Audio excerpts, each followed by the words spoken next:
বিসমিল্লাহির রহমানির রহিম। আসসালামু আলাইকুম এভরিওয়ান, সবাই কেমন আছেন? আশা করি অনেক ভালো আছেন। আলহামদুলিল্লাহ, আমরাও ভালো আছি। আজও আপনাদের সাথে আরেকটি রেসিপি শেয়ার করার জন্য চলে এসেছি। বাই দা বাই, আমি দিনাজ কুকিং হোম থেকে সবাইকে অনেক স্বাগতম জানাচ্ছি। আজকে আপনাদেরকে ঘরোয়া মশলায় খুব ঝটপট সহজ পদ্ধতিতে চিকেন চাপ তৈরি করে দেখাবো, আমি আমার মতো করে। না কিনে বাসায় অল্প খরচে খুব ঝটপট লোভনীয় চিকেন চাপটা তৈরি করতে পারেন। আশা করি সবার ভালো লাগবে রেসিপিটি। একটু বড় ছিল সেজন্য আমি এখানে 8 পিস করেছি একটা মুরগিকে। আপনার ছোট সাইজ হলে 4 পিস করতে পারেন। এখন মুরগির মাংসগুলোকে আমি পুঁতা দিয়ে থেতলে নিয়েছি। অবশ্যই থেতলাতে হবে, তা না হলে কিন্তু এটার ভিতরে মশলাটা ঢুকবে না। আমি এখানে হাড় সহ নিয়েছি, আপনারা চাইলে বুকের মাংসটা দিয়েও করতে পারেন। এখন দিয়ে দিচ্ছি হলো বাটা মশলা। এখানে 1 টেবিল চামচ উঁচু করে দিচ্ছি হলো রসুন বাটা, 1 টেবিল চামচ উঁচু করে দিচ্ছি আদা বাটা। আপনারা চাইলে পেঁয়াজ বাটাটা অ্যাড করতে পারেন যদি আপনাদের পছন্দ হয়। এখন দিয়ে দিচ্ছি গুঁড়া মশলা। এখানে দিয়েছি 1.5 চামচ ধনিয়া এবং জিরার গুঁড়াটা অ্যাড করছি। এটা মিক্স করাই ছিল আমার, একসাথে আমি ব্লেন্ড করে নিয়েছি পরিমাণ মতো নিয়ে। এখন দিয়ে দিচ্ছি হলো গরম মশলার গুঁড়া। এখানে 1 চামচ দিচ্ছি হলো গরম মশলার গুঁড়া, আর দিয়ে দিচ্ছি এখানে 1 চামচ হলুদের গুঁড়া, 1 চামচ লাল মরিচের গুঁড়া। ঝালটা আসলে যে যেরকম খেতে পছন্দ করেন সেরকমভাবে অ্যাড করে নিচ্ছি, যেহেতু বাচ্চারা খাবে। আপনারা চাইলে এখানে গোলমরিচের গুঁড়াটা অ্যাড করতে পারেন, যে কোনো একটা, সাদা অথবা কালোটা। এখন দিয়ে দিচ্ছি হলো সরিষার গুঁড়া। যেহেতু আমার সরিষা বাটাটা ছিল না, গুঁড়াটা ছিল, সেই জন্য দিচ্ছি। অবশ্যই চিকেন চাপে সরিষা বাটা অথবা সরিষা গুঁড়াটা অ্যাড করবেন, এতে করে চিকেন চাপের টেস্টটা দ্বিগুণ বেড়ে যায়।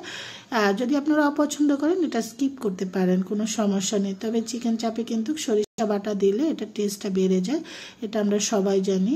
আর এখানে স্বাদ অনুযায়ী লবণটা দিচ্ছি, আর দিয়ে দিচ্ছি এখানে 1/2 চামচ দিচ্ছি হলো এটা বিট নুন দিচ্ছি, এতে করে চিকেন চাপ টেস্টটা অনেক ভালো আসে। এখন দিয়ে দিচ্ছি হলো লেবুর রস, 2 টেবিল চামচ দিয়ে দিচ্ছি হলো লেবুর রস। এখন দিয়ে দিচ্ছি হলো সরিষার তেল। এখানে আমি 3 টেবিল চামচ সরিষার তেল অ্যাড করছি। এখানে টক দই এগুলো দেওয়ার কোনো দরকার নেই। আসলে মশলা যতটা কম খাওয়া যায় ততই কিন্তু ভালো, তবে একটা পরিমাণ আছে, সেই পরিমাণে মশলাটা দিলে যে কোনো জিনিস কিন্তু পারফেক্ট হয়। এখন আমি ভালো করে মশলাটা মাংসটার গায়ে মাখিয়ে নিয়েছি। আর যেহেতু মাংসটা থেতলিয়ে নিয়েছি সেই জন্য কিন্তু হাত দিয়ে এভাবে মাংসটার ভিতরে মশলাটাকে ভালো করে ঢুকিয়ে দিতে হবে। তো আপনাদের হাতে যদি সময় থাকে আপনারা হয়তো যেদিন করবেন এর আগের দিনও আপনারা করে নর্মাল ফ্রিজে রেখে দিতে পারেন। আসলে মশলা যত ভালো ঢোকে যে কোনো ধরনের এই ধরনের খাবারগুলোতে, চাপ বলেন, তান্দুরি বলেন, এই ধরনের মাংসগুলো, তখন কিন্তু মাংসটা আরও টেস্ট হয় বেশি।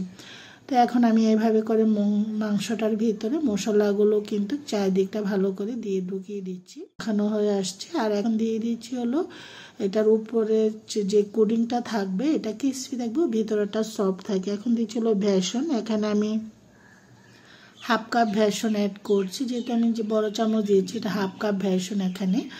তো যেহেতু আমার মাংসের পরিমাণ সেরকম, সেই অনুযায়ী আমি দিচ্ছি। তো অনেকেই আছে মশলা মাখিয়ে তারপর বেসনের উপরে চাপ দেয়, এতে করে কিন্তু যখন তেলে যায় তখন তেলটা কিন্তু নষ্ট হয়ে যায়। আপনারা এইভাবে একসাথে মশলার সাথে বেসনটা মাখিয়ে নেবেন। চুলায় আমি অলরেডি একটা ফ্রাইং প্যান বসিয়ে দিয়েছি, দিয়ে দিচ্ছি পরিমাণ মতন। তবে আমি ডুবো তেলে ভাজবো না, আমি অল্প তেলে আর কি ভেজে নিব, একেবারে শ্যালো ফ্রাইও করব না। তো এইভাবে তেলটা দিচ্ছি, তেলটা গরম হয়ে গিয়েছে। এখন এক এক করে আমি এখন মাংসের পিসগুলো তেলের মধ্যে মিশিয়ে দিয়েছি। চুলাটাকে মিডিয়াম টু লো ফ্লেমে রেখে এখন চলে এসেছি মাংসের পিসগুলোকে উল্টিয়ে নেওয়ার জন্য। তো নিচ সাইডটা আস্তে করে কালার অলরেডি চলে এসেছে দেখুন, আর খুব সুন্দর গন্ধ বের হচ্ছে। সরিষা তেল এবং সরিষার কিন্তু খুব সুন্দর একটা ফ্লেভার আছে। এক এক করে সবগুলো মাংসের পিসে আমি এইভাবে উল্টিয়ে দিয়েছি, আবারও চুলাটাকে লো ফ্লেমে রেখে। তা আমার কিন্তু চিকেন চাপগুলো আস্তে আস্তে হয়ে আসছে। আমার চিকেন চাপগুলো ভাজা হয়ে গিয়েছে। এখন চিকেন চাপগুলোকে উঠিয়ে নিচ্ছি। অবশ্যই কিন্তু লো ফ্লেমে রেখে কাজটা করবেন। আপনার চাইলে ডুবো তেলেও ভেজে নিতে পারেন চিকেন চাপগুলোকে।